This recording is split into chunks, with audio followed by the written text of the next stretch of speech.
Hey everyone, I'm Mary Joanna. The topic of today's short talk is what men don't understand about female selection. Thanks to the internet, there has been an explosion of awareness on this topic in recent years. This has afforded the current generation a uniquely privileged position to understand female mating and dating behavior more clearly and precisely than ever before. The quantity and quality of information available on the subject just weren't accessible to men even 10 years ago. While some of this information can be a bitter pill to swallow, I hold that it is ultimately of benefit to both men and women that it is now more widely known. One of the most important concepts in this cache of information is hypergamy, the tendency to mate and date up, to choose men who, for example, are taller, stronger, richer, and higher status. Hypergamy influences almost every aspect of female sexual selection and has a number of significant downstream consequences. So it's really, really important to understand this concept. Unfortunately, there are two common ways in which the concept is misunderstood by men, and I want to address these in today's talk. So let's get to it. The two misunderstandings roughly correspond to the two general reactions men seem to have in response to learning about the reality of hypergamy. The first is the most prevalent, as it unfortunately corresponds to the more common reaction of men. Basically, when a lot of men, especially young men, learn about women's sexual selection criteria, they get really discouraged. They hear that women are only interested in the top percent of the top 10% of men. They consider, well, I wasn't in the top 10% of men in high school or in college or in young adulthood. And they inappropriately conclude, A, that they could never enter into those upper echelons. B, that even if they could, the payoff wouldn't be worth the time and effort required, i.e., the juice isn't worth the squeeze. They look at themselves, think, well, I don't have anything a woman is really going to want, and conclude, why bother? On some level, it's like, fair enough. Dating is not symmetrical. Men initiate the vast majority of interactions, so men disproportionately experience more rejection than women do on the front end.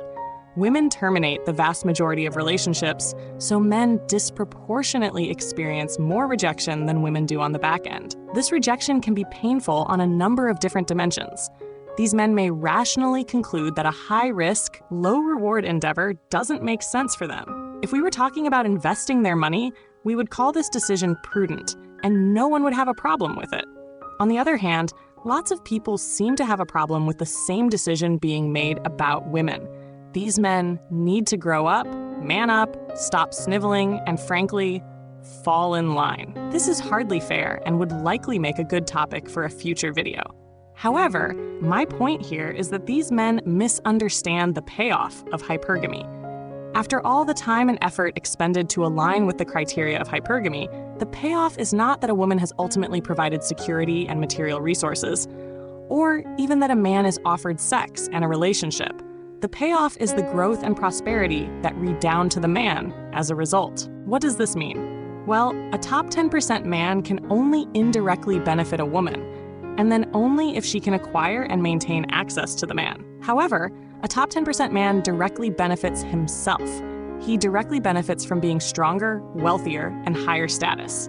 These things are primarily good for him, and at best, only secondarily good for others, even if much of his wealth and status are stripped from him by a divorce or a breakup, which can certainly happen in today's society. He remains the source of that value, and he became the source of that value in the transformational process of becoming a top 10% man. So, this is the first misunderstanding about hypergamy, that it primarily benefits women. It doesn't. It primarily benefits men and can only indirectly benefit women, namely if a man chooses to bestow the benefit upon her. Now, before I'm going any further, if you're liking what you're hearing, please consider sending this episode to someone who might benefit from its message.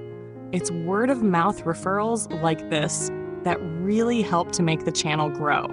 You may also consider hitting the super thanks button, those 3 little dots in the lower right-hand corner, and tipping me in proportion to the value you feel you've received from this episode. It's your donations that make all this happen, and I really appreciate your support. Now, not all men get discouraged upon learning about the realities of hypergamy. On the contrary, a smaller subset of men gets fired up. These guys are energized by what they see as a viable path forward. They think, fantastic.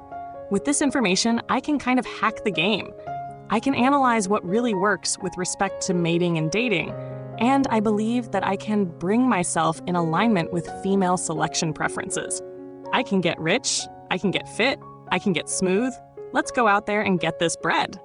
And in many respects, this is an adaptive response because, as stated previously, all of these things benefit directly the man in question. However, in my opinion, this is where men are often, shall we say, deceived. Because the fact of the matter is that women don't actually give sex and relationships to men simply as a consequence of men meeting their selection criteria. The idea that doing behavior X will solve problem Y is a masculine problem-solving strategy projected onto women. Men hear that women want a guy with a six-pack and a six-figure income, and they think, great, if I get these things, if I'm finally what women want, then that means that women will reward me with sex and relationships. It's the same mentality that believes, okay, if I buy her a drink and listen to her problems and show my value, then she will reward me with sex at the end of the date, writ large. And the disappointing reality is that this is not the case. Sure, all other things being equal, a woman is more likely to choose a guy with a six-pack and a six-figure income over a guy that doesn't have those things. But it's not true that the vast majority of women will choose a guy just because he has a six-pack and a six-figure income. These things might make it easier for a guy to get his foot in the door, but it's better to consider meeting women's hypergamous criteria as a necessary but insufficient condition of sexual opportunity. Unless you are, like, world famous, women aren't going to be lining up to date you, even if you have all of the things that hypergamy says that women are looking for. A good-looking brain surgeon can drink at the bar by himself all night, and this is because, despite the fact that the man may have worked 10 to 20 years to meet women's hypergamous criteria, he has to start from scratch with every new woman he meets. Like, he could be a successful, handsome, eligible bachelor who has worked hard for years to earn his social proof and status, and he will still have to start at square one, which for a lot of women means convincing them that he's not a serial killer. Like, can you imagine a job interview 20 years into your career in which the interaction begins with the default assumption that you are a fraudulent embezzler until proven otherwise? And this is what happens with women. They have to feel safe. They have to feel heard. They have to feel like you're attracted to more than their bodies, etc. And if you say one thing that they don't like too early in the interaction, poof, the opportunity vanishes in an instant. And while it's true that the more a woman is attracted to you, the easier this process becomes, you don't get to bypass this process just because you've got biceps and a bank account. Indeed, you have to begin with women right where you would have if you hadn't spent 10 or 20 years building your status and lifestyle, namely, at zero. And if you spend all that time on your abs and income, and you never learned how to seduce a woman, you're probably not going to get as far as the guy who spent a year learning how to seduce a woman and has neither the abs nor the income. Meeting women's hypergamous criteria, unfortunately, is not the silver bullet that many men hope it will be. Most of these criteria are what I call attraction proxies. The idea here is that you can have all the markers of a high-status man, and it's still not going to be easy with women. You will still have to approach and make an effort and seduce effectively. This doesn't change if you're in the top 10%. It may change if you're in the top 0.001%. I'm not sure.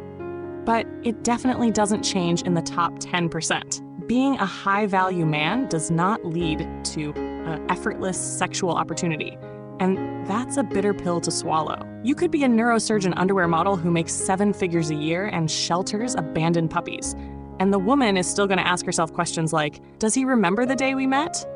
Did he open the door for me? How do I feel when I'm with him? Does he make me laugh? Does he look at other girls? Will our kids' hands look funny? Etc. Behind the hypergamous criteria of the female sex is an almost endless list of personal criteria of an individual woman. Failure to meet any one of which is subject to removing the sexual opportunity, no matter how many other criteria are met. So, this is the second misconception about hypergamy. Meeting hypergamous criteria does not guarantee sexual opportunity. Interestingly, both of these misconceptions tend to have the same outcome. Namely, they generally motivate men to walk away from women. And that's certainly what we're seeing more and more of today. What do you think? Does this fit with your own experience? Let me know in the comments below. And if you've gotten this far, you might as well like this episode and subscribe to this channel. As always, thank you for listening.